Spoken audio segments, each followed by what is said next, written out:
سورہ حشر. سورہ حشر کا تعارف. مقام نزول. سورہ حشر مدینہ منورہ میں نازل ہوئی ہے. رکوع اور آیات کی تعداد. اس صورت میں 3 رکوع اور 24 آیتیں ہیں. حشر نام رکھنے کی وجہ. حشر کا معنی ہے لوگوں کو اکٹھا کرنا، اور اس صورت کی دوسری آیت میں بنو نذیر کے یہودیوں کے پہلے حشر یعنی انہیں اکٹھا کر کے مدینے سے نکال دیے جانے کا ذکر کیا گیا ہے. اس مناسبت سے اسے سورہ حشر کہتے ہیں. سورہ حشر کی فضیلت. حضرت معقل بن یسار رضی اللہ تعالیٰ عنہ سے روایت ہے، پیارے آقا علیہ الصلوۃ والسلام نے ارشاد فرمایا، جس نے صبح کے وقت 3 مرتبہ اعوذ باللہ السمیع العلیم من الشیطان الرجیم کہا اور سورہ حشر کی آخری 3 آیات کی تلاوت کی تو اللہ تعالیٰ 70,000 فرشتے مقرر کر دیتا ہے جو شام تک اس کے لیے دعائیں مغفرت کرتے رہتے ہیں، اور اگر اسی دن انتقال کر جائے تو شہید کی موت مرے گا، اور جو شخص شام کے وقت اسے پڑھے تو اس کا بھی یہی مرتبہ ہے. سورہ حشر کے مضامین. اس سورت کا مرکزی مضمون یہ ہے کہ اس میں بنو نذیر کے یہودیوں کو مدینہ منورہ سے جلا وطن کرنے کے بارے میں بیان کیا گیا اور مسلمانوں کو چند شرعی احکام بتائے گئے ہیں. نیز اس سورت میں یہ مضامین بیان کیے گئے ہیں. نمبر 1، اس سورت کی ابتدا میں بتایا گیا کہ انسان، حیوان، نباتات، جمادات، الغرض کائنات کی ہر چیز ہر نقص و عیب سے اللہ تعالیٰ کی پاکی بیان کرتی ہے، اس کی قدرت و وحدانیت کی گواہی دیتی ہے اور اس کی عظمت کا اقرار کرتی ہے. نمبر 2، یہ بتایا گیا کہ بنو نذیر کے یہودیوں نے پیارے آقا علیہ الصلوۃ والسلام سے کیے ہوئے معاہدے کی خلاف ورزی کی اور آپ صلی اللہ تعالیٰ علیہ وسلم کو شہید کرنے کی سازش کی، تو اس کے نتیجے میں انہیں مدینہ منورہ سے جلا وطن کر دیا گیا.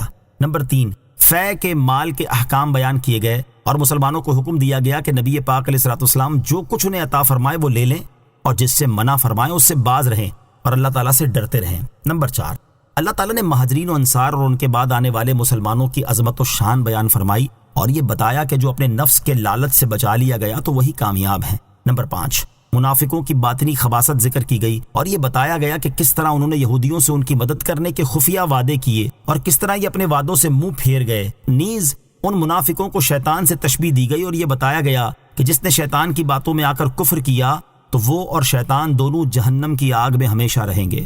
نمبر 6، مسلمانوں کو تقوی و پرہیزگاری اختیار کرنے، آخرت کی تیاری کرنے اور سابقہ امتوں کے احوال سے عبرت و نصیحت حاصل کرنے کا حکم دیا گیا اور یہ بتایا گیا کہ دوزخ والے اور جنت والے برابر نہیں اور جنت والے ہی کامیاب ہیں. نمبر 7، اس سورت کے آخر میں قرآن مجید کی عظمت بیان کی گئی اور اسے نازل کرنے والے رب تعالیٰ کے عظیم اور جلیل اوصاف اور اس کے اسماء حسنہ بیان کیے گئے. سورہ مجادلہ کے ساتھ مناسبت. سورہ حشر کی اپنے سے ماقبل سورت مجادلہ کے ساتھ ایک مناسبت یہ ہے کہ سورہ مجادلہ کے آخر میں ان صحابہ کرام کا ذکر کیا گیا جنہوں نے غزوہ بدر میں اپنے قریبی رشتہ داروں کو قتل کر دیا تھا، اور سورہ حشر میں غزوہ بدر کے بعد ہونے والے غزوے بنو نذیر اور یہودیوں کی جلا وطنی کا ذکر کیا گیا. دوسری مناسبت یہ ہے کہ سورہ مجادلہ میں پیارے آقا علیہ الصلوۃ والسلام کی مدد کی جانے کی خبر دی گئی اور سورہ حشر کی ابتدا میں ذکر کیا گیا کہ یہودیوں کے مقابلے میں پیارے آقا علیہ الصلوۃ والسلام کی مدد کی گئی ہے. بسم اللہ الرحمن الرحیم. ترجمہ. اللہ کے نام سے شروع جو نہایت مہربان رحمت والا ہے. سبح للہ ما فی السماوات وما فی الارض وهو العزیز الحکیم. هو الذي أخرج الذين كفروا من أهل الكتاب من ديارهم لأول الحشر ما ظننتم أن يخرجوا وظنوا أنهم مانعتهم حصونهم من الله وَظَنُّوا أَنَّهُمْ مَانِعَتُهُمْ حُصُونُهُمْ مِنَ اللَّهِ فَأَتَاهُمُ اللَّهُ مِنْ حَيْثُ لَمْ يَحْتَسِبُوا وَقَذَفَ فِي قُلُوبِهِمُ الرُّعْبَ يُخْرِبُونَ بُيُوتَهُمْ بِأَيْدِيهِمْ وَأَيْدِي الْمُؤْمِنِينَ فَاعْتَبِرُوا يَا أُولِي الْأَبْصَارِ.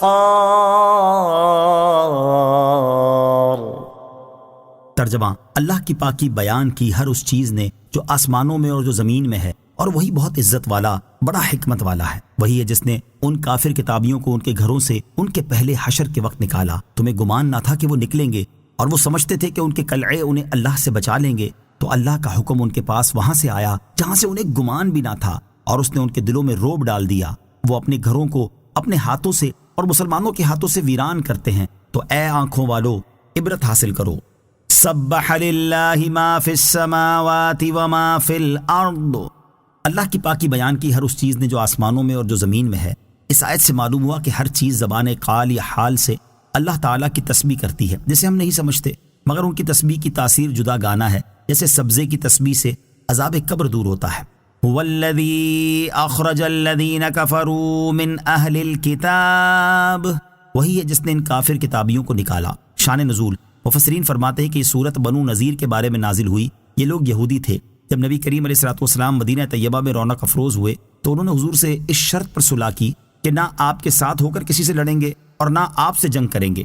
جب جنگ بدر میں اسلام کی فتح ہوئی تو بنو نذیر نے کہا یہ وہی نبی ہیں جن کی صفت تورات میں ہے۔ پھر جب احد میں مسلمانوں کو ہزیمت کی صورت پیش آئی تو یہ شک میں پڑے اور انہوں نے سرکار دو عالم علیہ الصلوۃ والسلام اور آپ کے نیاز مندوں کے ساتھ عداوت کا اظہار کیا اور جو معاہدہ کیا تھا وہ توڑ دیا۔ اور ان کا ایک سردار کعب بن اشرف یہودی 40 یہودی سواروں کو ساتھ لے کر مکہ مکرمہ پہنچا اور کعبہ معظمہ کے پردے تھام کر قریش کے سرداروں سے رسول کریم علیہ الصلوۃ والسلام کے خلاف معاہدہ کیا۔ اللہ تعالیٰ کے علم دینے سے نبی پاک علیہ الصلوۃ والسلام اس حال پر مطلع تھے، اور بنو نذیر سے ایک خیانت اور بھی واقع ہو چکی تھی کہ انہوں نے قلعے کے اوپر سے تاجدار رسالت علیہ الصلوۃ والسلام پر فاسد ارادے سے ایک پتھر گرانے کا قصد کیا۔ اللہ تعالیٰ نے نبی پاک علیہ الصلوۃ والسلام کو خبردار کر دیا اور اللہ تعالیٰ کے فضل سے آپ محفوظ رہے۔ غرض جب بنو نذیر کے یہودیوں نے خیانت کی اور عہد شکنی کی اور کفار قریش سے پیارے آقا علیہ الصلوۃ والسلام کے خلاف عہد کیا تو حضور پرنور علیہ الصلوۃ والسلام نے حضرت محمد بن مسلمہ انصاری رضی اللہ تعالیٰ عنہ کو حکم دیا اور انہوں نے کعب بن اشرف کو قتل کر دیا۔ پھر حضور انور علیہ الصلوۃ والسلام لشکر کے ساتھ بنو نذیر کی طرف روانہ ہوئے اور ان کا محاصرہ کر لیا۔ یہ محاصرہ 21 روز رہا۔ اس درمیان میں منافقین نے یہودیوں سے ہمدردی اور موافقت کے بہت معاہدے کیے، لیکن اللہ تعالیٰ نے ان سب کو ناکام کیا، یہودیوں کے دلوں میں رعب ڈالا اور آخرکار انہیں حضور اقدس علیہ الصلوۃ والسلام کے حکم سے جلا وطن ہونا پڑا اور وہ شام، اریحہ اور خیبر کی طرف چلے گئے۔ اس آیت کا خلاصہ یہ ہے کہ اللہ تعالیٰ وہی ہے جس نے بنو نذیر کے یہودیوں کو مدینہ منورہ میں موجود ان کے گھروں سے ان کے پہلے حشر کے وقت نکالا۔ یہ جلا وطنی ان کا پہلا حشر ہے، اور ان کا دوسرا حشر یہ ہے کہ امیر المومنین حضرت عمر رضی اللہ تعالیٰ عنہ نے انہیں اپنے زمانہ خلافت میں خیبر سے شام کی طرف نکالا۔ یہ دوسری تفسیر یہ ہے کہ یہ جلا وطنی ان کا پہلا حشر ہے اور آخری حشر روز قیامت کا حشر ہے کہ آگ سب لوگوں کو سرزمین شام کی طرف لے جائے گی اور وہیں ان پر قیامت قائم ہوگی۔ اس کے بعد اہل اسلام سے خطاب فرمایا جاتا ہے کہ اے مسلمانوں، تمہیں گمان نہ تھا کہ وہ مدینہ منورہ سے نکلیں گے، کیونکہ وہ قوت اور لشکر والے تھے، مضبوط قلعے رکھتے تھے، ان کی تعداد کثیر تھی، جاگیردار اور صاحب مال تھے، اور وہ یہودی سمجھتے تھے کہ ان کے قلعے انہیں اللہ تعالیٰ سے بچا لیں گے، اور اللہ تعالیٰ کا حکم ان کے پاس وہاں سے آیا جہاں سے انہیں گمان بھی نہ تھا، اور انہیں اس بات کا خطرہ بھی نہ تھا کہ مسلمان ان پر حملہ آور ہو سکتے ہیں۔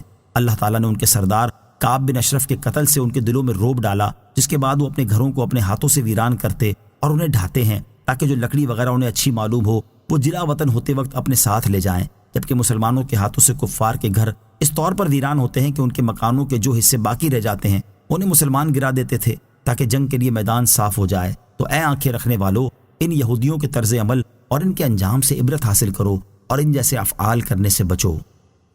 وَلَوْلَا أَن كَتَبَ اللَّهُ عَلَيْهِمُ الْجَلَاءَ لَعَذَّبَهُمْ فِي الدُّنْيَا وَلَهُمْ فِي الْآخِرَةِ عَذَابُ النَّارِ ذَلِكَ بِأَنَّهُمْ شَاقُّوا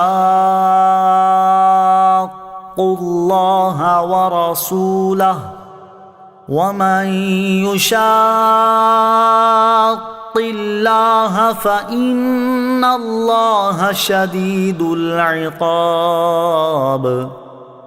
ترجمہ، اور اگر یہ بات نہ ہوتی کہ اللہ نے ان پر گھروں سے اجڑنا لکھ دیا تھا تو ضرور وہ دنیا ہی میں انہیں عذاب دے دیتا، اور ان کے لیے آخرت میں آگ کا عذاب ہے۔ یہ سزا اس لیے ہے کہ انہوں نے اللہ اور اس کے رسول علیہ الصلوۃ والسلام کی مخالفت کی، اور جو اللہ کی مخالفت کرے تو بے شک اللہ سخت سزا دینے والا ہے۔ وَلَوْلَا أَن كَتَبَ اللَّهُ عَلَيْهِمُ الْجَلَاءَ، اور اگر یہ بات نہ ہوتی کہ اللہ نے ان پر گھروں سے اجڑنا لکھ دیا تھا۔ اس آیت اور اس کے بعد والی آیت کا خلاصہ یہ ہے کہ اگر یہ بات نہ ہوتی کہ اللہ تعالیٰ نے ان یہودیوں کا مال اور اولاد کے ساتھ گھروں سے جلا وطن ہونا لکھ دیا تھا تو وہ دنیا ہی میں انہیں عذاب دے دیتا، اور بنو قریظہ کے یہودیوں کی طرح انہیں بھی قتل اور قید میں مبتلا کرتا، اور یہ لوگ خواہ جلا وطن کیے جائیں یا قتل کیے جائیں، بہرحال ان کے لیے آخرت میں آگ کا عذاب ہے جس سے سخت کوئی عذاب نہیں۔ انہیں یہ سزا اس لیے دی گئی ہے کہ یہ لوگ اللہ تعالیٰ اور اس کے رسول صلی اللہ تعالیٰ علیہ وسلم کی مخالفت کرتے رہے، اور قانون یہ ہے کہ جو اللہ تعالیٰ اور اس کے رسول کی مخالفت کرے تو بے شک اللہ تعالیٰ اسے سخت سزا دینے والا ہے۔ ما قطعتم من لينة أو تركتموها قائمة على أصولها فبإذن الله وليخزي الفاسقين۔ ترجمہ: اے مسلمانوں، تم نے جو درخت کاٹے یا ان کی جڑوں پر قائم چھوڑ دیے تو یہ سب اللہ کی اجازت سے تھا، اور اس لیے تاکہ اللہ نافرمانوں کو رسوا کرے۔ ما قطعتم من لینة او ترکتموها قائمة على اصولها، تم نے جو درخت کاٹے یا ان کی جڑوں پر قائم چھوڑ دیے۔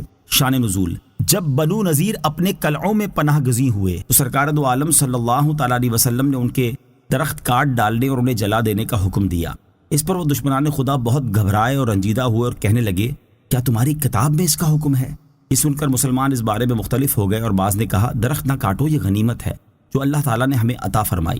بعض نے کہا اس سے کفار کو رسوا کرنا اور انہیں غیظ میں ڈالنا منظور ہے۔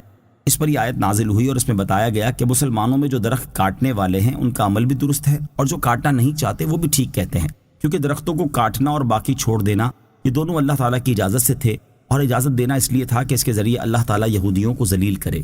آیت ما قطعتم من لینہ سے معلوم ہونے والے مسائل۔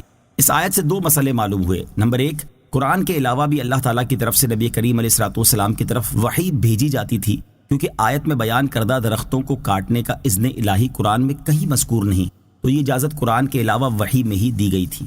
نمبر دو، جہاد میں کفار کو مغموم کرنے کے لیے ان کا مال برباد کرنا جائز ہے۔ وما أفاء الله على رسوله منهم فما أوجفتم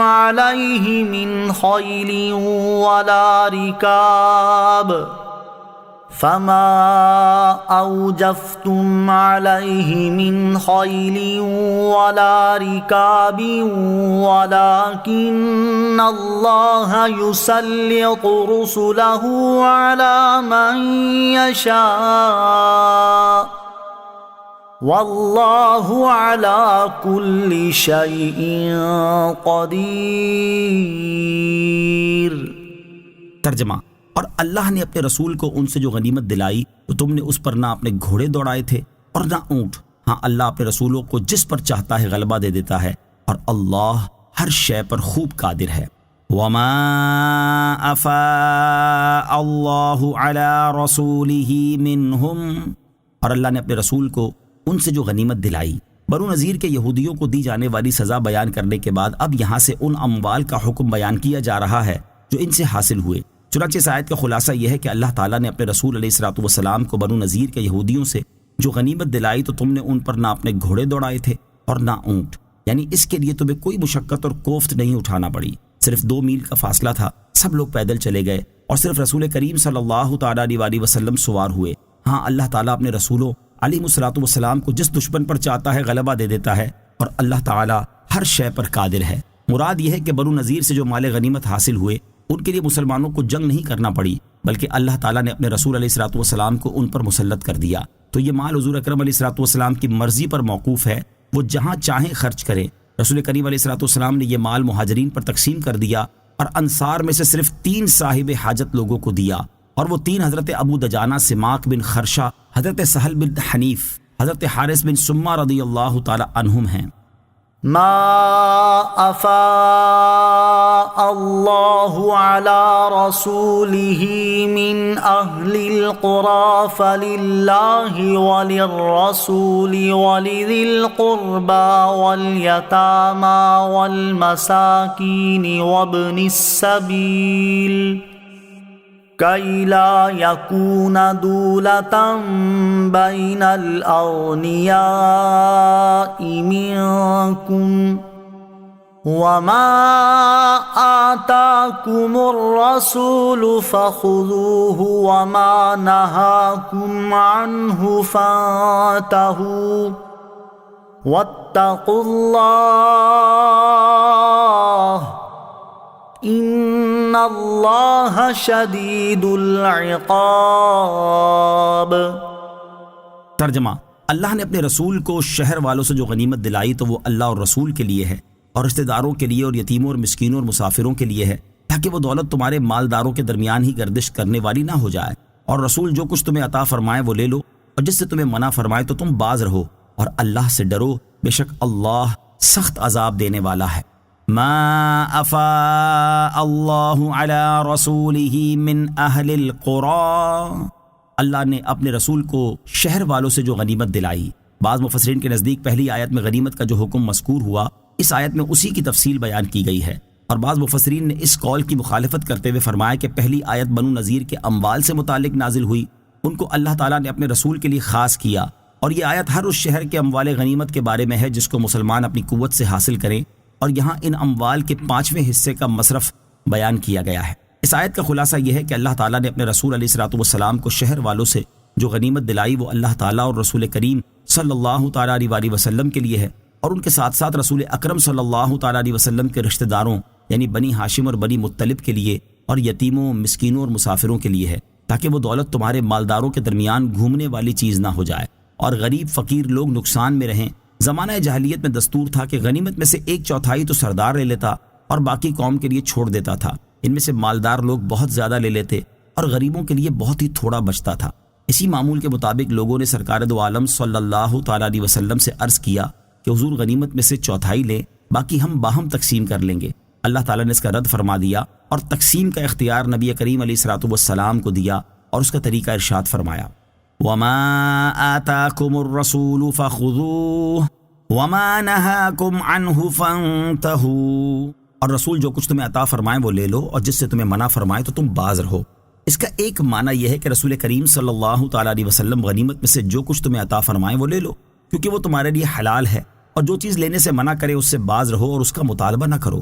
دوسرا معنی یہ ہے کہ رسول کریم صلی اللہ تعالیٰ علیہ وسلم تمہیں جو حکم دیں اس کی اتباع کرو، کیونکہ ہر حکم میں نبی کریم علیہ الصلوۃ والسلام کی اطاعت واجب ہے، اور جس سے منع فرمائے اس سے باز رہو۔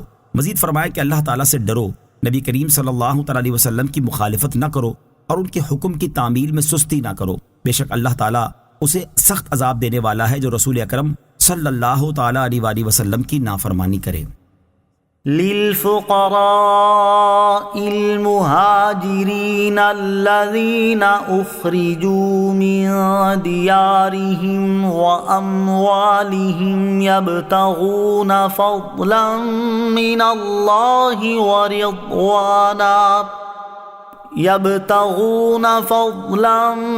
الله ورضوانا وينصرون الله ورسوله أولئك هم الصادقون۔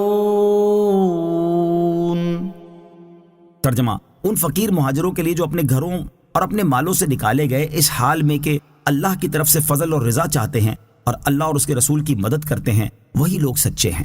للفقراء المهاجرين الذين اخرجوا من ديارهم واموالهم، ان فقیر مہاجروں کے لیے ہے جو اپنے گھروں اور اپنے مالوں سے نکالے گئے، یعنی مال غنیمت میں جیسا کہ اوپر ذکر کیے ہوئے لوگوں کا حق ہے، ایسا ہی یہ مال ان فقیر مہاجروں کے لیے بھی ہے جو اپنے گھروں اور مالوں سے نکالے گئے اور ان کے گھروں اور مالوں پر کفار مکہ نے قبضہ کر لیا، اور ان کا حال یہ ہے کہ وہ اللہ تعالیٰ کا فضل یعنی آخرت کا ثواب اور اس کی رضا چاہتے ہیں، اور اپنے جان و مال سے دین کی حمایت میں اللہ تعالیٰ اور اس کے رسول کی مدد کرتے ہیں، وہی ایمان اور اخلاص میں سچے ہیں۔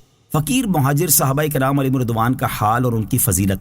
حضرت قتادہ رضی اللہ تعالیٰ عنہ فرماتے ہیں کہ ان مہاجرین نے گھر، مال اور کنبے اللہ تعالیٰ اور رسول کریم صلی اللہ تعالیٰ علیہ وسلم کی محبت میں چھوڑے اور اسلام کو قبول کیا، اور ان تمام شدتوں اور سختیوں کو گوارا کیا جو اسلام قبول کرنے کی وجہ سے انہیں پیش آئیں۔ ان کی حالتیں یہاں تک پہنچی کہ بھوک کی شدت سے پیٹ پر پتھر باندھتے تھے اور سردیوں میں کپڑا نہ ہونے کے باعث گڑھوں اور غاروں میں گزارا کرتے تھے۔ ان صحابہ کرام علیہ رضوان کی فضیلت کے بارے میں حضرت عبداللہ بن عمر رضی اللہ تعالیٰ عنہما سے روایت ہے، رسول کریم علیہ الصلوۃ والسلام نے ارشاد فرمایا، فقراء مہاجرین مالداروں سے 40 سال پہلے جنت میں جائیں گے۔ دوسری حدیث میں حضرت ابو سعید خدری رضی اللہ تعالیٰ عنہ سے روایت ہے، حضور پرنور علیہ الصلوۃ والسلام نے ارشاد فرمایا، اے تنگ دست مہاجرین کے گروہ، تمہیں بشارت ہو، قیامت کے دن تم مکمل نور کے ساتھ امیر لوگوں سے نصف دن پہلے جنت میں داخل ہوگے، اور یہ نصف دن 500 برس کے برابر ہے۔ نوٹ، یاد رہے کہ فقراء مہاجرین بعض مالداروں سے 40 برس پہلے جنت میں جائیں گے اور بعض سے 500 برس پہلے جنت میں جائیں گے، لہٰذا پہلے والی حدیث اس حدیث کے خلاف نہیں، جیسا کہ مفتی احمد یار خان نعیمی رحمۃ اللہ تعالی پہلی حدیث کی شرح میں فرماتے ہیں۔ خیال رہے کہ یہ فقراء بعض امیروں سے 40 سال پہلے اور بعض امیروں سے 500 سال پہلے جنت میں جائیں گے، لہٰذا یہ حدیث 500 برس والی حدیث کے خلاف نہیں۔ آیت للفقراء المہاجرین سے معلوم ہونے والے مسائل۔ اس آیت سے 4 مسئلے معلوم ہوئے۔ نمبر 1، اس آیت میں اللہ تعالیٰ نے ان مہاجر مسلمانوں کو فقراء فرمایا جو اپنے اموال وغیرہ مکہ معظمہ میں چھوڑ کر آئے تھے۔ اس سے معلوم ہوا کہ اگر کفار مسلمانوں کے مال پر قبضہ کر لیں تو وہ اس کے مالک ہو جائیں گے۔ نمبر 2، مہاجر صحابہ کرام علیہم رضوان حضور اقدس علیہ الصلوۃ والسلام کی مدد کے لیے آئے تھے، اور اللہ تعالیٰ نے فرمایا کہ میری مدد کے لیے آئے۔ اس سے معلوم ہوا کہ حضور پر نور علیہ الصلوۃ والسلام کی مدد کرنا اللہ تعالیٰ کی مدد کرنا ہے، یعنی حقیقت میں اللہ تعالیٰ کے دین کی مدد کرنا ہے۔ نمبر 3، اللہ تعالیٰ کے بندوں کی مدد لینا شرک نہیں۔ نمبر 4، خلفائے راشدین رضی اللہ تعالیٰ عنہم کی خلافت برحق ہے، کیونکہ ان خلافتوں کو سارے مہاجرین و انصار نے حق کہا اور وہ سب سچے ہیں۔ والذین تبوأوا الدار والایمان من قبلهم يحبون من هاجر الیہم ولا یجدون فی صدورهم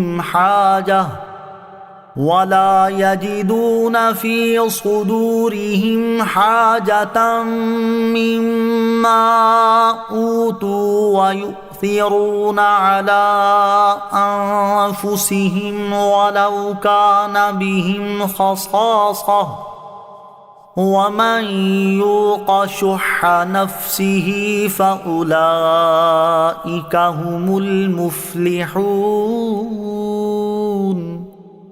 ترجمہ، اور وہ جنہوں نے ان مہاجرین سے پہلے اس شہر کو اور ایمان کو ٹھکانہ بنا لیا، وہ اپنی طرف ہجرت کرنے والوں سے محبت کرتے ہیں، اور وہ اپنے دلوں میں اس کے متعلق کوئی حسد نہیں پاتے جو ان کو دیا گیا، اور وہ اپنی جانوں پر ترجیح دیتے ہیں اگرچہ انہیں خود حاجت ہو، اور جو اپنے نفس کے لالچ سے بچا لیا گیا تو وہی لوگ کامیاب ہیں۔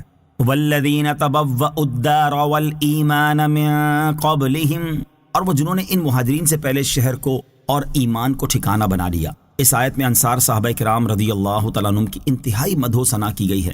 چنانچہ اس آیت کا خلاصہ یہ ہے کہ جنہوں نے مہاجرین سے پہلے یا ان کی ہجرت سے پہلے بلکہ نبی کریم علیہ الصلوۃ والسلام کی تشریف آوری سے پہلے اس شہر مدینہ کو اپنا وطن اور ایمان کو اپنا ٹھکانہ بنا لیا، اسلام لائے اور حضور اقدس علیہ الصلوۃ والسلام کی تشریف آوری سے 2 سال پہلے مسجدیں بنائیں، ان کا حال یہ ہے کہ وہ اپنی طرف ہجرت کرنے والوں سے محبت کرتے ہیں اور اس کا عملی ثبوت دیتے ہوئے اپنے گھروں میں انہیں ٹھہراتے اور اپنے مالوں میں نصف کا انہیں شریک کرتے ہیں، اور وہ اپنے دلوں میں اس مال کے بارے میں کوئی خواہش اور طلب نہیں پاتے جو ان مہاجرین کو دیا گیا، اور وہ اپنے اموال اور گھر ایثار کر کے مہاجرین کو اپنی جانوں پر ترجیح دیتے ہیں اگرچہ انہیں خود مال کی حاجت ہو، اور جس کے نفس کو لالچ سے پاک کیا گیا تو وہی کامیاب ہیں۔ نوٹ، بعض مفسرین کے نزدیک اس آیت کا تعلق پچھلی آیات کے ساتھ ہے، اور اس میں انصار صحابہ کرام رضی اللہ تعالیٰ عنہم کے لیے بھی اس مال کا حصہ بیان کیا گیا ہے جو بنو نذیر کے یہودیوں سے حاصل ہوا۔ انصار صحابہ کرام رضی اللہ تعالیٰ عنہم کا بے مثل ایثار۔ انصار صحابہ کرام نے مہاجر صحابہ کرام رضی اللہ تعالیٰ عنہم کے ساتھ جس اخوت، محبت اور ایثار کا مظاہرہ کیا، تاریخ میں اس کی مثال ملنا انتہائی مشکل ہے۔ یہاں ان کے ایثار کے 3 واقعات سماعت کیجیے۔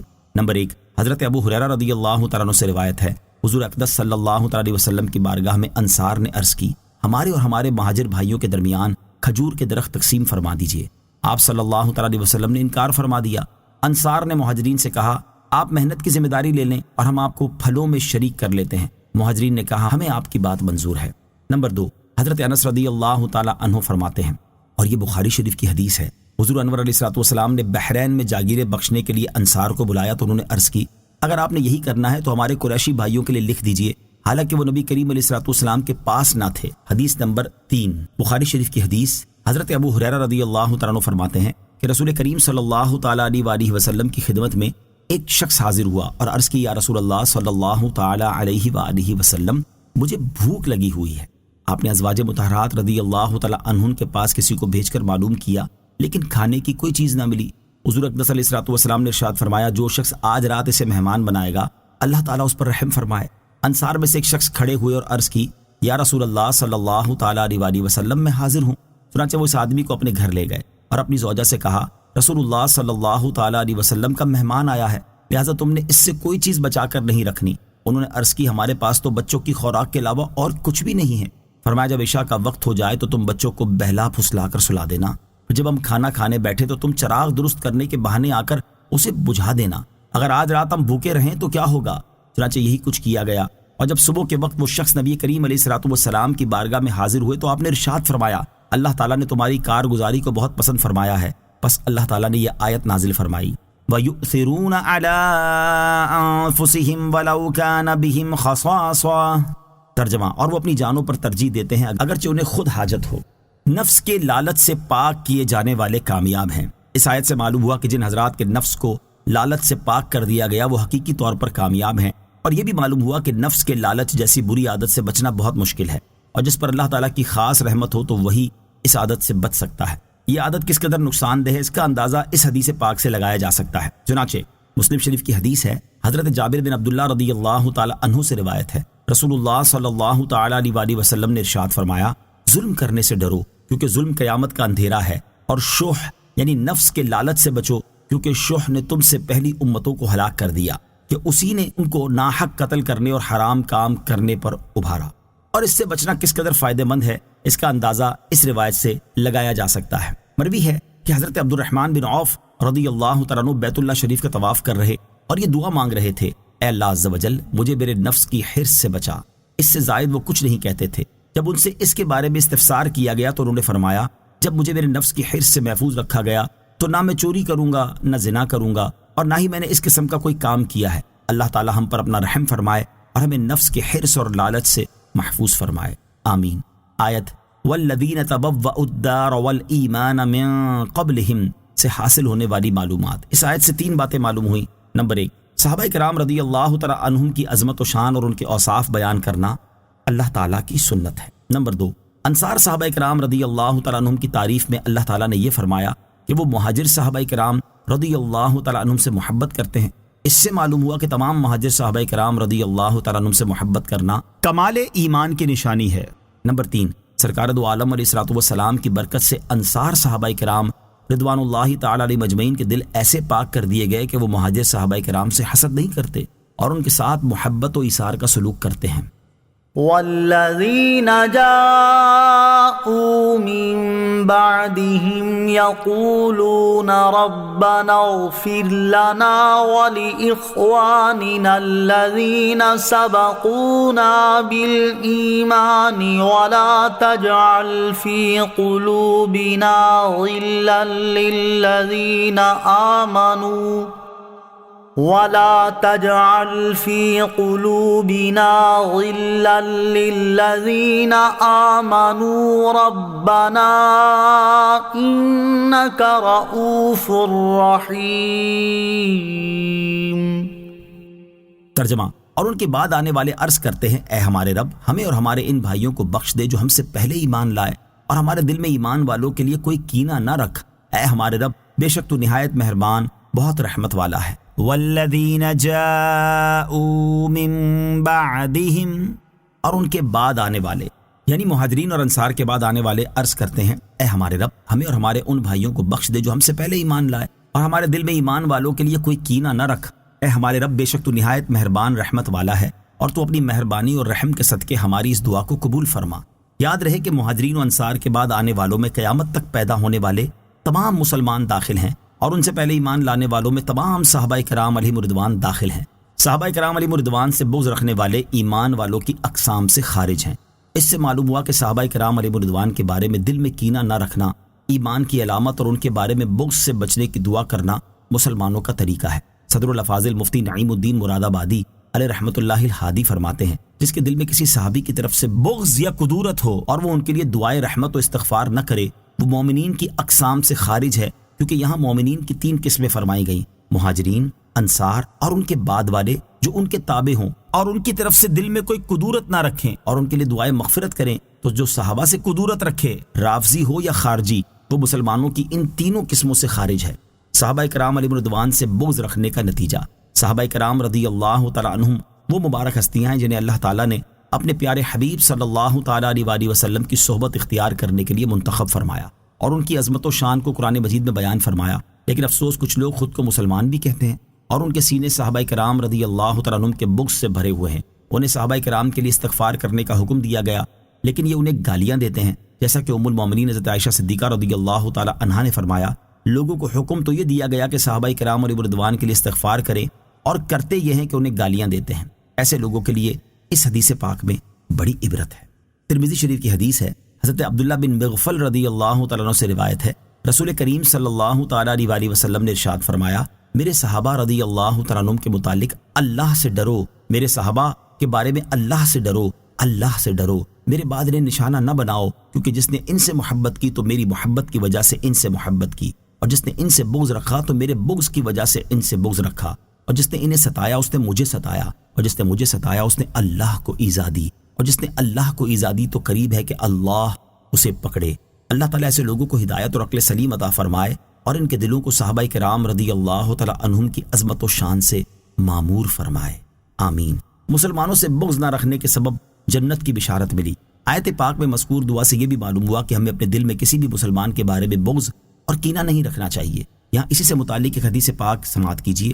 چنانچہ حضرت انس رضی اللہ تعالیٰ عنہ فرماتے ہیں، ایک بار ہم سرکار دو عالم صلی اللہ تعالیٰ علیہ وسلم کی بارگاہ میں حاضر تھے تو آپ صلی اللہ تعالیٰ علیہ وسلم نے ارشاد فرمایا، ابھی اہل جنت میں سے ایک آدمی تمہارے سامنے آئے گا۔ تو انصار میں سے ایک شخص آیا جس کی داڑھی سے وضو کا پانی ٹپک رہا تھا اور وہ بائیں ہاتھ میں اپنا جوتا لٹکائے ہوئے تھا۔ پھر جب دوسرا دن ہوا تو رسول اللہ صلی اللہ تعالیٰ علیہ وسلم نے فرمایا، ابھی تمہارے سامنے اہل جنت میں سے ایک آدمی آئے گا۔ چنانچہ وہی آدمی اپنے پہلے دن والی کیفیت کے مطابق آیا۔ پھر جب تیسرا دن آیا تو نبی پاک علیہ الصلوۃ والسلام نے پھر اسی طرح ارشاد فرمایا، پھر وہی آدمی آیا۔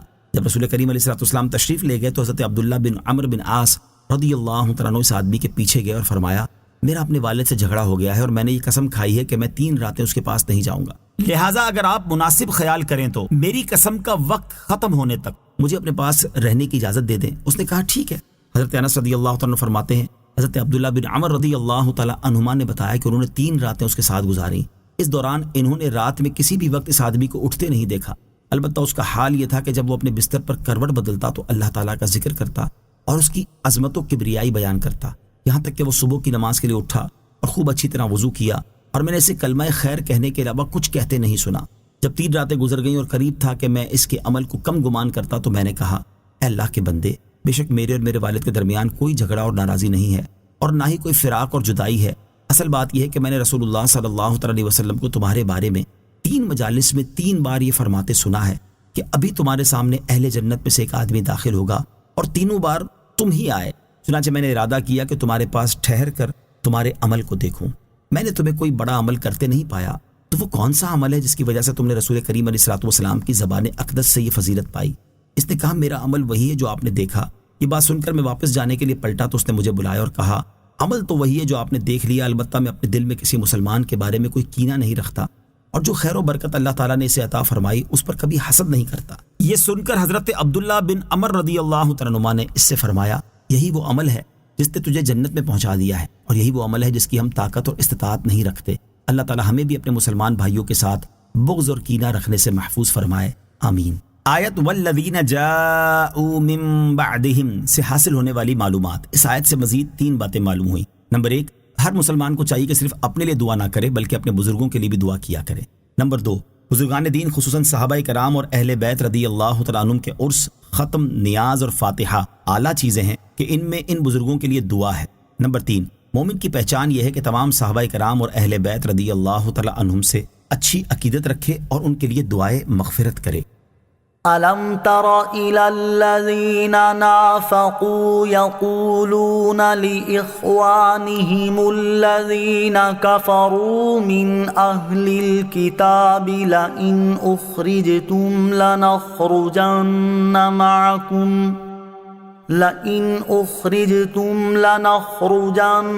مَعَكُمْ وَلَا نُطِيعُ فِيكُمْ أَحَدًا أَبَدًا وَإِنْ قُوتِلْتُمْ لَنَنصُرَنَّكُمْ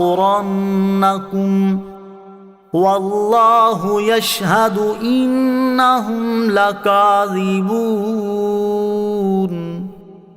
ترجمہ، کیا تم نے منافقوں کو نہ دیکھا کہ اپنے اہل کتاب کافر بھائیوں سے کہتے ہیں کہ قسم ہے اگر تم نکالے گئے تو ضرور ہم تمہارے ساتھ نکلیں گے اور ہرگز تمہارے بارے میں کسی کا کہنا نہ مانیں گے، اور اگر تم سے لڑائی کی گئی تو ہم ضرور تمہاری مدد کریں گے، اور اللہ گواہی دیتا ہے کہ یقیناً وہ ضرور جھوٹے ہیں۔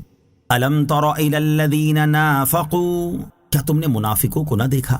اس آیت کا خلاصہ یہ ہے کہ اے حبیب صلی اللہ تعالیٰ علیہ وسلم، کیا آپ نے عبداللہ بن ابی سلول منافق اور اس کے ساتھیوں کو نہ دیکھا کہ اپنے اہل کتاب کافر بھائیوں بنو قریظہ اور بنو نذیر سے کہتے ہیں کہ اگر تم مدینہ منورہ سے نکالے گئے تو ضرور ہم تمہارے ساتھ جائیں گے، اور ہرگز تمہارے خلاف کسی کا کہا نہ مانیں گے، نہ مسلمانوں کا نہ رسول اکرم کا، اور اگر تم سے لڑائی ہوئی تو ہم ضرور تمہاری مدد کریں گے اور تمہارے ساتھ مل کر لڑیں گے۔ اللہ تعالیٰ گواہ ہے کہ یہودیوں سے منافقین کے یہ سب وعدے جھوٹے ہیں۔ آیت الم تر الی الذین نافقوا سے حاصل ہونے والی معلومات، اس آیت سے 4 باتیں معلوم ہوئیں۔ نمبر 1، منافق کفار کے بھائی ہیں، مومنوں کے بھائی نہیں، اگرچہ وہ بظاہر کلمہ پڑھتے ہیں لیکن وقت پر کفار ہی کا ساتھ دیتے ہیں۔ نمبر 2، کفار کو بھائی سمجھنا اور بھائی کہنا منافقوں کا کام ہے۔ نمبر 3، منافق در حقیقت کسی کا ساتھی نہیں اور نہ ہی اس کے وعدوں کا کوئی اعتبار ہے، نہ کفار کو اس پر اعتبار آتا ہے اور نہ مسلمانوں کو۔ نمبر 4، اللہ تعالیٰ اپنے حبیب علیہ الصلوۃ والسلام کو ان کی خفیہ رازوں پر اطلاع دیتا ہے، کیونکہ منافقوں کی یہ گفتگو نہایت رازداری کے ساتھ تنہائی میں ہوئی تھی۔ لئن اخرجوا لا يخرجون معهم ولئن قوتلوا لا ينصرونهم ولئن نصروهم ليولن الأدبار ثم لا ينصرون۔ ترجمہ، قسم ہے اگر وہ نکالے گئے تو یہ ان کے ساتھ نہ نکلیں گے، اور قسم ہے اگر ان سے لڑائی کی گئی تو یہ ان کی مدد نہ کریں گے، اور قسم ہے اگر یہ ان کی مدد کریں گے تو ضرور پیٹھ پھیر کر بھاگیں گے، پھر ان کی مدد نہ کی جائے گی۔ لئن اخرجوا لا يخرجون معهم، قسم ہے اگر وہ نکالے گئے تو یہ ان کے ساتھ نہ نکلیں گے۔ اس آیت میں منافقین کے حال کی خبر دیتے ہوئے ارشاد فرمایا گیا کہ اگر وہ یہودی مدینے سے نکالے گئے تو یہ منافق ان کے ساتھ نہ نکلیں گے، اور اگر ان یہودیوں سے لڑائی کی گئی تو یہ منافق ان کی مدد نہ کریں گے۔ چنانچہ ایسا ہی ہوا کہ یہودیوں کو مدینہ منورہ سے نکال دیا گیا اور منافقین ان کے ساتھ نہ نکلے، اور یہودیوں سے لڑائی ہوئی لیکن منافقوں نے یہودیوں کی مدد نہ کی۔ مزید ارشاد فرمایا کہ اگر بالفرض منافق یہودیوں کی مدد کریں گے تو ضرور پیٹھ پھیر کر بھاگ جائیں گے، پھر جب یہ مددگار بھاگ نکلیں گے تو منافقوں کی مدد نہ کی جائے گی، اللہ تعالیٰ انہیں ہلاک فرما دے گا، اور ان کا کفر ظاہر ہونے کے بعد ان کا نفاق انہیں نفع نہ دے گا۔ لأنتم أشد رهبة في صدورهم من الله ذلك بأنهم قوم لا يفقهون۔ ترجمہ، بے شک ان کے دلوں میں اللہ سے زیادہ تمہارا ڈر ہے، یہ اس لیے کہ وہ ناسمجھ لوگ ہیں۔ لأنتم اشد رہبۃ فی صدورہم من اللہ، بے شک ان کے دلوں میں اللہ سے زیادہ تمہارا ڈر ہے، یعنی اے مسلمانوں بے شک ان منافقوں کے دلوں میں اللہ تعالیٰ سے زیادہ تمہارا ڈر ہے کہ تمہارے سامنے تو کفر کا اظہار کرنے سے ڈرتے ہیں، اور یہ جانتے ہوئے بھی کہ اللہ تعالیٰ دلوں کی چھپی باتیں جانتا ہے، دل میں کفر رکھتے ہیں۔ ان کا یہ ڈر اس لیے ہے کہ وہ ناسمجھ لوگ ہیں، اللہ تعالیٰ کی عظمت کو نہیں جانتے، ورنہ جیسا اس سے ڈرنے کا حق ہے ویسا اس سے ڈرتے۔ لا يقاتلونكم جميعا إلا في قرى محصنة أو من وراء جدر بأسهم بينهم شديد تحسبهم جميعا وقلوبهم شتى ذلك بأنهم قوم لا يعقلون۔ ترجمہ، یہ سب مل کر بھی تم سے نہ لڑیں گے مگر قلعہ بند شہروں میں یا دیواروں کے پیچھے سے۔ ان کی آپس میں لڑائی بہت سخت ہے، تم انہیں اکٹھا سمجھتے ہو، حالانکہ ان کے دل الگ الگ ہیں، یہ اس لیے کہ وہ بے عقل لوگ ہیں۔ لا يقاتلونکم جمیعا، یہ سب مل کر بھی تم سے نہ لڑیں گے، یعنی اے مسلمانوں سب یہودی مل کر بھی اعلانیہ تم سے نہ لڑیں گے، بلکہ قلعہ بند شہروں میں اور دیواروں کے پیچھے چھپ کر لڑیں گے۔ چنانچہ ایسا ہی ہوا کہ مدینہ منورہ کے اہل کتاب نے کبھی کھلم کھلا مسلمانوں کے مقابلے کی ہمت نہ کی، بلکہ غزوہ خندق کے بعد جب مسلمانوں نے ان کی بد عہدی کی بنا پر ان سے مقابلہ کیا تو وہ اپنے آپ کو کوچہ بند محلوں میں بند ہو کر بیٹھ گئے، پھر مجبوراً نکلے تو بنو قریظہ قتل اور بنو نذیر جدا وطن کر دیے گئے۔ یوں اللہ تعالیٰ نے جیسا فرمایا تھا ویسا ہی ہوا۔ خیال رہے کہ یہاں صرف مدینہ منورہ کے کتابیوں کا ذکر ہے، لہٰذا اس آیت پر یہ اعتراض نہیں کیا جا سکتا کہ نبی کریم علیہ الصلوۃ والسلام کے زمانے میں مشرکین اور حضرت عمر فاروق رضی اللہ تعالیٰ عنہ کے زمانے میں یہودی اور عیسائی مسلمانوں کے مقابلے میں آئے اور ان سے بڑی بڑی لڑائیاں ہوئیں. بأسہم بینہم شدید، اور ان کی آپس میں لڑائی بہت سخت ہے. یعنی جب وہ یہودی آپس میں لڑتے ہیں تو بہت شدت اور سختی سے لڑتے ہیں، لیکن مسلمانوں کے مقابلے میں بزدل اور نامرد ثابت ہوتے ہیں، کیونکہ اللہ تعالیٰ نے ان کے دلوں میں مسلمانوں کا رعب ڈال دیا ہے. تحسبہم جمیعا وقلوبہم شتیٰ، تم انہیں اکٹھا سمجھتے ہو حالانکہ ان کے دل الگ الگ ہیں. یعنی اے سننے والے، تم انہیں ایک متحد، متفق اور ایک دوسرے سے الفت رکھنے والی جماعت سمجھتے ہو، حالانکہ ان کے دل الگ الگ ہیں اور وہ ایک دوسرے سے کوئی الفت نہیں رکھتے. اور ان کے دلوں کا الگ الگ ہونا اس لیے ہے کہ وہ بے عقل لوگ ہیں، نہ حق کو پہچانتے ہیں اور نہ اس کی پیروی کرتے ہیں. مسلمان کافروں پر کسی صورت اعتماد نہ کریں. اس آیت سے معلوم ہوا کہ کفار مسلمانوں کے مقابلے میں کسی مصلحت کی وجہ سے ایک ہو جاتے ہیں، ورنہ حقیقت یہ ہے کہ ان میں باہمی اتفاق اور اتحاد نہیں ہے، بلکہ یہ ایک دوسرے کے شدید دشمن ہیں اور اپنی دشمنی نکالنے کا کوئی موقع ہاتھ سے جانے نہیں دیتے. حضرت انس رضی اللہ تعالیٰ عنہ سے روایت ہے، نبی کریم صلی اللہ تعالیٰ علیہ وسلم نے ارشاد فرمایا، ایمان والے ایک دوسرے کے خیر خواہ اور باہم محبت کرنے والے ہوتے ہیں، اگرچہ ان کے گھر اور اجسام جدا جدا ہوں. اور فاجر لوگ آپس میں ایک دوسرے کے ساتھ دھوکہ اور خیانت کرنے والے ہوتے ہیں، اگرچہ ان کے گھر اور بدن اکٹھے ہوں. فی زمانہ بھی اس کے نظارے دیکھے جا رہے ہیں. لہٰذا مسلمانوں کو چاہیے کہ کفار پر کسی صورت اعتماد نہ کریں، بلکہ اپنے مسلمان بھائیوں پر اعتماد کریں، اور مسلمانوں کو بھی چاہیے کہ وہ ایک دوسرے کے اعتماد پر پورا اتریں. كمثل الذين من قبلهم قريبا ذاقوا وبال أمرهم وَلَهُمْ عَذَابٌ أَلِيمٌ.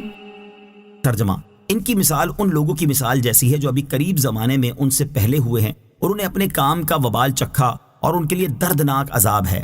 كَمَثَلِ الَّذِينَ مِن قَبْلِهِمْ قَرِيبًا، ان کی مثال ان لوگوں کی مثال جیسی ہے جو ابھی قریب زمانے میں ان سے پہلے ہوئے ہیں. اس آیت میں یہودیوں کی ایک مثال بیان کی گئی ہے جن کا خلاصہ یہ ہے کہ ان کا حال مشرکین جیسا ہے، جنہوں نے جنگ بدر میں رسول کریم علیہ الصلوۃ والسلام کے ساتھ عداوت رکھنے کا اور کفر کرنے کا وبال چکھا اور ذلت و رسوائی کے ساتھ ہلاک کیے گئے، اور اس کے ساتھ ساتھ ان کے لیے آخرت میں جہنم کا دردناک عذاب ہے. تو دنیا و آخرت میں جو حشر ان مشرکوں کا ہوا وہی ان یہودیوں کا ہوگا. كمثل الشيطان إذ قال للإنسان اكفر فلما كفر قال إني بريء منك إني أخاف الله رب العالمين. ترجمہ، جیسے شیطان کی مثال جب اس نے آدمی سے کہا کفر کر، پھر جب اس نے کفر کر لیا تو کہا بے شک میں تجھ سے بیزار ہوں، بے شک میں اس اللہ سے ڈرتا ہوں جو سارے جہانوں کا رب ہے. کمثل الشیطان، جیسے شیطان کی مثال. اس آیت میں منافقوں اور یہودیوں کی ایک مثال بیان کی جا رہی ہے.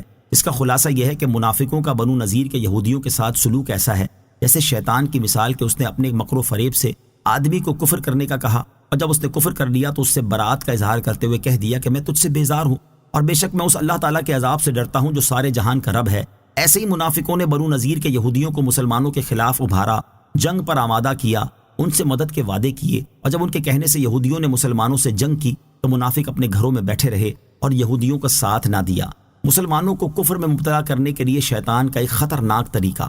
یاد رہے کہ انسانوں کو کفر، گمراہی اور گناہ میں مبتلا کرنے کے لیے شیطان مختلف راستے اختیار کرتا اور طرح طرح کے طریقے آزماتا ہے. ان میں سے ایک راستہ یہ ہے کہ شیطان کسی کام کو بندے کے سامنے نیک بنا کر پیش کرتا ہے اور بندہ نیک عمل سمجھتے ہوئے وہ کام کرنا شروع کر دیتا ہے. پھر شیطان اسے رفتہ رفتہ گناہ کی طرف لے جاتا ہے، یہاں تک کہ بندہ گناہ میں مبتلا ہو جاتا ہے. پھر اس گناہ سے ہونے والی رسوائی سے بندے کو خوف زدہ کر کے دوسرے گناہ پر مجبور کرتا ہے. یوں اس سے گناہ در گناہ کرواتا رہتا ہے اور آخرکار بندے کو کفر کرنے پر مجبور کر دیتا ہے. اور جب بندہ کفر کر لیتا ہے تو شیطان اسے کفر کی اندھیری وادی میں تنہا چھوڑ کر چلا جاتا ہے، اور یہ بندہ کفر کی حالت میں موت کا شکار ہو کر ہمیشہ کے لیے جہنم کے دردناک عذاب میں مبتلا ہو جاتا ہے. یہاں اسی سے متعلق ایک عبرت انگیز حدیث پاک سماعت کیجیے. چنانچہ نبی کریم علیہ الصلوۃ والسلام نے ارشاد فرمایا، بنی اسرائیل میں ایک راہب تھا. شیطان نے ایک لونڈی کا گلا دبا دیا اور اس کے مالکوں کے دل میں یہ بات ڈال دی کہ اس کا علاج فلاں راہب کے پاس ہے. چنانچہ وہ اسے لے کر راہب کے پاس آئے تو اس نے ان کی بات ماننے سے انکار کر دیا. وہ مسلسل اصرار کرتے رہے یہاں تک کہ راہب علاج کرنے پر آمادہ ہو گیا. وہ لونڈی علاج کے لیے اس کے پاس موجود تھی کہ اس دوران شیطان راہب کے پاس آیا اور اس کے دل میں لونڈی کے ساتھ صحبت کرنے کا وسوسہ ڈالا. وہ مسلسل وسوسے ڈالتا رہا یہاں تک کہ راہب نے اس لونڈی کے ساتھ صحبت کر لی اور وہ اس سے حاملہ ہو گئی۔ اب شیطان نے راہب کے دل میں وسوسہ ڈالا کہ جب اس کے گھر والے آئیں گے اور انہیں یہ بات پتہ چلے گی تو رسوا ہو جائے گا، لہٰذا تو اسے قتل کر دے، اور جب اس کے گھر والے آئیں تو ان سے کہہ دینا کہ اس کا انتقال ہو گیا ہے۔ چنانچہ راہب نے اس لونڈی کو قتل کر کے دفن کر دیا۔ اس کے بعد شیطان لونڈی کے مالکوں کے پاس گیا اور انہیں وسوسے ڈالنے لگا اور ان کے دل میں یہ بات ڈالی کہ راہب نے لونڈی کو حاملہ کر دیا، پھر اسے قتل کر کے دفن کر دیا ہے۔ چنانچہ اس کے مالک راہب کے پاس آئے اور اس سے لونڈی کے بارے میں پوچھا تو اس نے کہا وہ تو مر گئی ہے۔ یہ سن کر مالکوں نے اسے پکڑ لیا۔ جب وہ اسے قتل کرنے لگے تو شیطان راہب کے پاس آیا اور کہنے لگا میں نے اس لونڈی کا گلا دبایا تھا اور میں نے ان لوگوں کے دلوں میں یہ بات ڈالی تھی کہ وہ اسے تمہارے پاس لائیں، اگر تم میری بات مان لو تو نجات پا جاؤ گے اور میں تمہیں ان لوگوں سے چھڑا لوں گا۔ اس نے پوچھا کیسے؟ شیطان نے کہا مجھے 2 سجدے کر دو۔ جب اس نے 2 سجدے کر لیے تو شیطان نے کہا میرا تم سے کوئی واسطہ نہیں۔ یہی وہ بات ہے جس کے بارے میں اللہ تعالیٰ ارشاد فرماتا ہے کَمَثَلِ الشَّيْطَانِ إِذْ قَالَ لِلْإِنسَانِ اكْفُرْ فَلَمَّا كَفَرَ قَالَ إِنِّي بَرِيءٌ مِّنكَ إِنِّي أَخَافُ اللَّهَ رَبَّ الْعَالَمِينَ۔ ترجمہ، جیسے شیطان کی مثال جب اس نے آدمی سے کہا کفر کر، پھر جب اس نے کفر کر لیا تو کہا بے شک میں تجھ سے بیزار ہوں، بے شک میں اس اللہ سے ڈرتا ہوں جو سارے جہانوں کا رب ہے۔ یہ حدیث پاک امام محمد غزالی رحمۃ اللہ تعالی علیہ نے احیاء العلوم میں بھی ذکر فرمائی ہے۔ اسے لکھنے کے بعد آپ رحمۃ اللہ تعالی علیہ فرماتے ہیں دیکھو کہ شیطان نے کیسے کیسے ہیلے بہانوں سے راہب کو ان کبیرہ گناہوں کی طرف مجبور کیا، اور اس کی بنیاد صرف یہ بنی کہ اس نے نیک کام سمجھ کر لونڈی کا علاج کرنا قبول کر لیا۔ بعض اوقات آدمی سمجھتا ہے کہ یہ ایک نیکی اور بھلائی کا کام ہے، اور شیطان اس کے دل میں خفیہ طریقے سے یہ بات ڈالتا ہے کہ اسے یہ اچھا کام کرنا چاہیے، پھر وہ نیکی میں رغبت رکھنے والے آدمی کی طرح اس کام کو کرتا ہے، یہاں تک کہ معاملہ اس کے اختیار سے نکل جاتا ہے اور وہ گناہ میں مبتلا ہو جاتا ہے، پھر ایک بات دوسری بات کی طرف لے جاتی ہے، یہاں تک کہ اس کے لیے چھٹکارے کی کوئی صورت باقی نہیں رہتی۔ لہٰذا ہر مسلمان کو چاہیے کہ وہ شیطان کے اس خطرناک طریقے سے ہوشیار رہے، اور بطور خاص کسی عورت کے ساتھ اچھائی کرنے سے پہلے اس بات پر خوب غور کر لے کہ یہ چیز آگے چل کر اسے گناہ میں مبتلا تو نہ کر دے گی۔ اگر اس کا ذرا سا بھی اندیشہ نظر آئے تو ہرگز اپنے نفس پر اعتماد کرتے ہوئے بظاہر اچھا نظر آنے والا وہ کام نہ کرے کہ اسی میں اس کے دین کی سلامتی اور ایمان کی حفاظت کا سامان ہے۔ اللہ تعالی ہمارے ایمان کی حفاظت فرمائے اور ہمیں شیطان کے مکر و فریب سے بچائے، آمین۔ فَكَانَ عَاقِبَتَهُمَا أَنَّهُمَا فِي النَّارِ خَالِدَيْنِ فِيهَا وَذَلِكَ جَزَاءُ الظَّالِمِينَ۔ ترجمہ، تو ان دونوں کا انجام یہ ہوا کہ وہ دونوں آگ میں ہوں گے، ہمیشہ اس میں رہیں گے، اور ظالموں کی یہی سزا ہے۔ فَكَانَ عَاقِبَتَهُمَا، تو ان دونوں کا انجام یہ ہوا، یعنی شیطان اور کفر کرنے والے اس انسان کا اخروی انجام یہ ہوا کہ وہ دونوں جہنم کی آگ میں ہیں اور ہمیشہ اس میں رہیں گے، اور ظالموں کی یہی سزا ہے کہ وہ ہمیشہ جہنم کی آگ میں رہیں۔ یا ایہا الذین آمنوا اتقوا اللہ ولتنظر نفس ما قدمت لغد واتقوا اللہ ان اللہ خبیر بما تعملون۔ ترجمہ، اے ایمان والو، اللہ سے ڈرو اور ہر جان دیکھے کہ اس نے کل کے لیے آگے کیا بھیجا ہے، اور اللہ سے ڈرو، بے شک اللہ تمہارے اعمال سے خوب خبردار ہے۔ یا ایھا الذین آمنوا اتقوا اللہ، اے ایمان والو اللہ سے ڈرو۔ گزشتہ آیات میں یہودیوں کی عہد شکنی اور منافقین کے مکر و فریب کو بیان کیا گیا، اور اب یہاں سے ایمان والوں کو نصیحت کی جا رہی ہے۔ چنانچہ اس آیت کا خلاصہ یہ ہے کہ اے ایمان والو، تم جو کام کرتے ہو اور جو چھوڑتے ہو، ہر ایک میں اللہ تعالیٰ سے ڈرو اور اس کے حکم کی مخالفت نہ کرو، اور ہر جان دیکھے کہ اس نے قیامت کے دن کے لیے کیا اعمال کیے، اور تمہیں مزید تاکید کی جاتی ہے کہ اللہ تعالیٰ سے ڈرو اور اس کی اطاعت و فرما برداری میں سرگرم رہو، بے شک اللہ تعالیٰ تمہارے اعمال سے خبردار ہے۔ لہٰذا جب گناہ کرنے لگو تو سوچ لو کہ اللہ تعالیٰ ہمارے اس گناہ کو دیکھ رہا ہے، وہ قیامت کے دن اس کا حساب لے گا اور اس کی سزا دے گا۔ مراقبہ کی اصل اس آیت سے معلوم ہوا کہ ایک گھڑی غور و فکر کرنا بہت سے ذکر کرنے سے بہتر ہے۔ اپنے اعمال کے بارے میں سوچنا بہت افضل عمل ہے، اور یہی مراقبہ ہے۔ حضرت ابو ہریرہ رضی اللہ تعالی عنہ سے روایت ہے، نبی اکرم صلی اللہ تعالی علیہ وسلم نے ارشاد فرمایا، آخرت کے معاملے میں گھڑی بھر غور و فکر کرنا 60 سال کی عبادت سے بہتر ہے۔ لہٰذا ہر مسلمان کو چاہیے کہ وہ اپنے اخروی معاملات کے بارے میں مراقبہ اور غور و فکر کرتا رہے۔ مراقبے کا معنی اور اس کی حقیقت بیان کرتے ہوئے امام محمد غزالی رحمۃ اللہ تعالی فرماتے ہیں، مراقبے کا معنی یہ ہے نگہبانی کرنا. جس طرح اپنا مال شریک کے حوالے کر کے شرط رکھی جاتی ہے اور عہد و پیمان کے بعد بھی بے خبر ہو کر نہیں بیٹھ رہتے، اسی طرح ہر وقت نفس کی خبر گیری کرتے رہنا بھی ضروری ہے، کیونکہ اگر تم اس سے غافل ہو گئے تو وہ کاہلی اور خواہشات کو پورا کرنے کے سبب پھر سے سرکش ہو جائے گا. مراقبے کی حقیقت یہ ہے کہ بندہ اس بات پر کامل یقین رکھے کہ اللہ تعالیٰ اس کے ہر فعل اور ہر خیال سے واقف ہے اور اس سے کسی بات کا کوئی پہلو پوشیدہ نہیں ہے. لوگ اگر صرف اس کے ظاہر کو دیکھتے ہیں تو اللہ تعالیٰ اس کے ظاہر و باطن دونوں کو دیکھتا ہے. جس نے یہ بات سمجھ لی اور یہ آگہی اس کے دل پر غالب آ گئی تو اس کا ظاہر و باطن زیور ادب سے آراستہ ہو جائے گا. انسان اگر اس بات پر یقین کرے کہ اللہ تعالیٰ اس کے ظاہر و باطن سے واقف نہیں ہے تو وہ کافر ہے، اور اگر اس پر ایمان لایا پھر اس کی مخالفت کی تو وہ بڑا دلیر اور بے شرم ہے. ترغیب کے لیے یہاں بزرگان دین کے مراقبہ فکر آخرت سے متعلق 3 واقعات سماعت کیجیے. نمبر 1، حضرت انس بن مالک رضی اللہ تعالی عنہ فرماتے ہیں، میں ایک باغ میں گیا تو وہاں حضرت عمر فاروق رضی اللہ تعالی عنہ کی آواز سنی. ہم دونوں کے درمیان ایک دیوار حائل تھی اور وہ کہہ رہے تھے، عمر خطاب کا بیٹا اور امیر المومنین کا منصب، واہ کیا خوب. اے عمر، اللہ تعالیٰ سے ڈرتے رہو ورنہ اللہ تعالیٰ تمہیں سخت عذاب دے گا.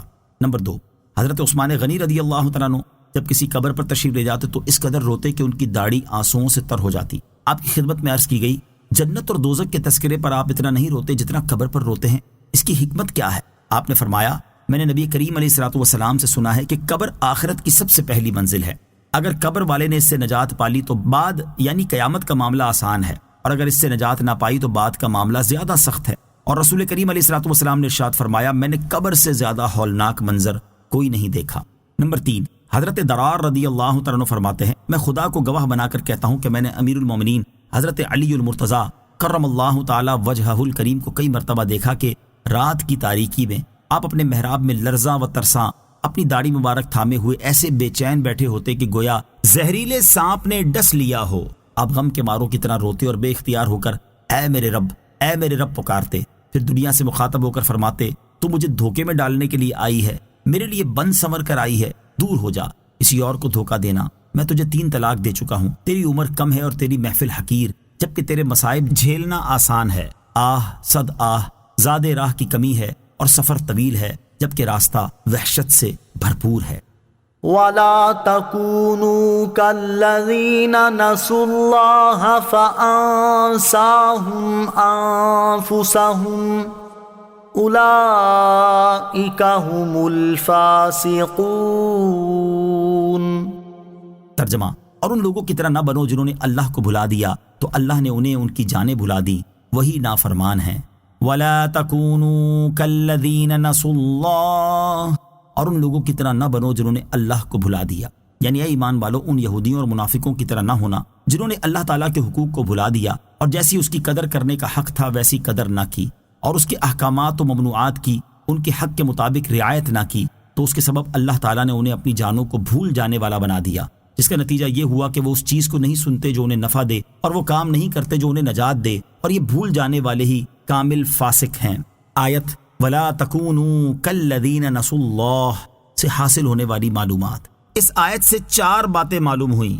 نمبر 1، جن لوگوں کو اللہ تعالیٰ کے حقوق یاد نہ رہے جیسے یہودی اور عیسائی وغیرہ، ان جیسا ہونے سے منع فرمایا گیا ہے. نمبر 2، اسلام کے سوا کسی اور دین میں رہ کر اللہ تعالیٰ کو یاد کرنا قابل قبول نہیں، کیونکہ وہ کفار اپنے عقیدے کے مطابق اللہ تعالیٰ کو یاد کرتے تھے، لیکن ارشاد فرمایا کہ انہوں نے اللہ تعالیٰ کو بھلا دیا. نمبر 3، اللہ تعالیٰ سے غافل ہونے کا اثر یہ ہوتا ہے کہ بندے کو اس بات کی کبھی فکر نہیں ہوتی کہ وہ دنیا میں کیوں آیا اور اسے کیا کرنا چاہیے. نمبر 4، آخرت کی فکر نہ ہونا اللہ تعالیٰ کا عذاب ہے. لا يستوي أصحاب النار وأصحاب الجنة أصحاب الجنة هم الفائزون. ترجمہ، دوزخ والے اور جنت والے برابر نہیں، جنت والے ہی کامیاب ہیں. لا يستوي اصحاب النار واصحاب الجنہ، دوزخ والے اور جنت والے برابر نہیں، یعنی جہنم والے جن کے لیے دائمی عذاب ہے اور جنت والے جن کے لیے ہمیشہ کا عیش اور سرمدی راحت ہے، یہ دونوں برابر نہیں بلکہ جنت والے ہی کامیاب ہیں، کیونکہ انہوں نے اپنی زندگی اللہ تعالیٰ کی رضا میں گزاری اور آخرت میں اس کی نعمتوں کے مستحق ہوئے، جبکہ کفار دونوں جگہ نقصان میں رہے. لو أنزلنا هذا القرآن على جبل لرأيته خاشعا متصدعا من خشية الله وَتِلْكَ الْأَمْثَالُ نَضْرِبُهَا لِلنَّاسِ لَعَلَّهُمْ يَتَفَكَّرُونَ۔ ترجمہ: اگر ہم یہ قرآن کسی پہاڑ پر اتارتے تو ضرور تم اسے جھکا ہوا اللہ کے خوف سے پاش پاش دیکھتے، اور ہم یہ مثالیں لوگوں کے لیے بیان فرماتے ہیں تاکہ وہ سوچیں۔ لو انزلنا هذا القرآن على جبل، اگر ہم یہ قرآن کسی پہاڑ پر اتارتے، یعنی قرآن مجید کی عظمت و شان ایسی ہے کہ اگر ہم اسے کسی پہاڑ پر اتارتے اور اس کو انسان کسی تمیز عطا کرتے تو انتہائی سخت اور مضبوط ہونے کے باوجود تم اسے ضرور جھکا ہوا اور اللہ تعالیٰ کے خوف سے پاش پاش دیکھتے۔ ہم یہ اور اس جیسی دیگر مثالیں لوگوں کے لیے بیان فرماتے ہیں تاکہ وہ سوچیں اور خیال کریں کہ جب ہم اشرف المخلوقات ہیں تو چاہیے کہ ہمارے اعمال بھی اشرف و اعلیٰ ہوں۔ نوٹ: یاد رہے کہ یہاں آیت میں قرآن سے مراد اللہ تعالیٰ کا کلام ہے، اور اتارنے سے مراد اس کلام کو اس کی عظمت کے ظہور کے ساتھ اتارنا مراد ہے۔ یعنی اگر ہم قرآن مجید کو اس کی عظمت ظاہر کرتے ہوئے پہاڑ پر اتار دیتے تو وہ اس کی تاب نہ لاتا اور پھٹ جاتا۔ اس آیت سے اشارتاً معلوم ہوا کہ حضور انور علیہ السلام کا قلب شریف پہاڑ سے زیادہ قوی اور مضبوط ہے، کیونکہ آپ کو اللہ تعالیٰ کا خوف اور اسرار الہی سے واقفیت کامل طریقے سے حاصل ہونے کے باوجود آپ اپنے مقام پر قائم ہیں۔ هو اللہ الذی لا الہ الا ہو عالم الغیب والشہادۃ هو الرحمن الرحیم۔ ترجمہ: وہی اللہ ہے جس کے سوا کوئی معبود نہیں، ہر غیب اور ظاہر کا جاننے والا ہے، وہی نہایت مہربان بہت رحمت والا ہے۔ هو اللہ الذی لا الہ الا ہو، وہی اللہ ہے جس کے سوا کوئی معبود نہیں۔ اس سے پہلی آیت میں قرآن مجید کی عظمت و شان بیان کی گئی، اور اس آیت سے اللہ تعالیٰ اپنی عظمت و شان بیان فرما رہا ہے کہ وہی اللہ ہے جس کے سوا کوئی معبود نہیں، اور اس کی شان یہ ہے کہ وہ ظاہر اور پوشیدہ نیز موجود و معدوم سب کو جانتا ہے، اور وہی بڑا مہربان رحمت والا ہے۔ هو اللہ الذی لا الہ الا ہو الملک القدوس السلام المؤمن المہیمن العزیز الجبار المتکبر سبحان اللہ عما یشرکون۔ ترجمہ: وہی اللہ ہے جس کے سوا کوئی معبود نہیں، بادشاہ، نہایت پاک، سلامتی دینے والا، امن بخشنے والا، حفاظت فرمانے والا، بہت عزت والا، بے حد عظمت والا، اپنی بڑائی بیان فرمانے والا ہے۔ اللہ ان مشرکوں کے شرک سے پاک ہے۔ هو اللہ الذی لا الہ الا ہو، وہی اللہ ہے جس کے سوا کوئی معبود نہیں۔ اس آیت میں اللہ تعالیٰ نے اپنے 10 اوصاف بیان فرمائے ہیں۔ نمبر 1، اللہ تعالیٰ کے سوا کوئی معبود نہیں۔ نمبر 2، ملک و حکومت کا حقیقی مالک ہے کہ تمام موجودات اس کے ملک اور حکومت کے تحت ہیں، اور اس کا مالک ہونا اور اس کی سلطنت دائمی ہے جسے زوال نہیں۔ نمبر 3، ہر عیب سے اور تمام برائیوں سے نہایت پاک ہے۔ نمبر 4، اپنی مخلوق کو آفتوں اور نقصانات سے سلامتی دینے والا ہے۔ نمبر 5، اپنے فرما بردار بندوں کو اپنے عذاب سے امن بخشنے والا ہے۔ نمبر 6، ہر چیز پر نگہبان اور اس کی حفاظت فرمانے والا ہے۔ نمبر 7، ایسی عزت والا ہے جس کی مثال نہیں مل سکتی، اور ایسے غلبے والا ہے کہ اس پر کوئی بھی غالب نہیں آ سکتا۔ 8 اور 9، اپنی ذات اور تمام صفات میں عظمت اور بڑائی والا ہے، اور اپنی بڑائی کا اظہار کرنا اسی کے شایع اور لائق ہے، کیونکہ اس کا ہر کمال عظیم ہے اور ہر صفت عالی ہے، جبکہ مخلوق میں کسی کو یہ حق حاصل نہیں کہ وہ تکبر یعنی اپنی بڑائی کا اظہار کرے، بلکہ بندے کے لیے شایع یہ ہے کہ وہ عاجزی اور انکساری کا اظہار کرے۔ نمبر 10، اللہ تعالیٰ ان مشرکوں کے شرک سے پاک ہے۔ هو اللہ الخالق البارئ المصور له الاسماء الحسنى يسبح له ما في السماوات والارض وهو العزیز الحکیم۔ ترجمہ: وہی اللہ بنانے والا، پیدا کرنے والا، ہر ایک کو صورت دینے والا، سب اچھے نام اسی کے ہیں، آسمان اور زمین میں موجود ہر چیز اسی کی پاکی بیان کرتی ہے، اور وہی بہت عزت والا، بڑا حکمت والا ہے۔ هو اللہ الخالق، وہی اللہ بنانے والا، یعنی وہی اللہ ہے جس کی شان یہ ہے کہ وہ بنانے والا، عدم سے وجود میں لانے والا اور ہر ایک کو جیسی چاہے ویسی صورت دینے والا ہے۔ سب اچھے نام اسی کے ہیں جو کہ اس کی بلند صفات پر دلالت کرتے ہیں۔ آسمانوں اور زمین میں موجود ہر چیز تمام عیوب و نقائص سے اس کی پاکی بیان کرتی ہے، اور وہی حقیقی طور پر عزت والا، حکمت والا ہے۔ سورہ حشر کی آخری 3 آیات کی فضیلت۔ سورہ حشر کی آخری 3 آیات کی بڑی فضیلت ہے۔ حضرت ماقل بن یسار رضی اللہ تعالیٰ عنہ سے روایت ہے، رسول کریم صلی اللہ تعالیٰ علیہ وسلم نے ارشاد فرمایا، جس نے صبح کے وقت 3 مرتبہ اعوذ باللہ السمیع العلیم من الشیطان الرجیم کہا اور سورہ حشر کی آخری 3 آیات کی تلاوت کی تو اللہ تعالیٰ 70,000 فرشتے مقرر کر دیتا ہے جو شام تک اس کے لیے دعائے مغفرت کرتے رہتے ہیں، اور اگر اسی دن انتقال کر جائے تو شہید کی موت مرے گا، اور جو شخص شام کے وقت اسے پڑھے تو اس کا بھی یہی مرتبہ ہے۔ اس کی دوسری فضیلت یہ ہے، حضرت ابو امامہ باہلی رضی اللہ تعالیٰ عنہ سے روایت ہے، سرکار دو عالم صلی اللہ تعالیٰ علیہ وسلم نے ارشاد فرمایا، جس شخص نے رات یا دن میں سورہ حشر کی آخری 3 آیتیں پڑھیں اور اسی رات یا دن میں اس کا انتقال ہو گیا تو اس نے جنت کو واجب کر لیا۔ آمنت باللہ صدق اللہ العظیم۔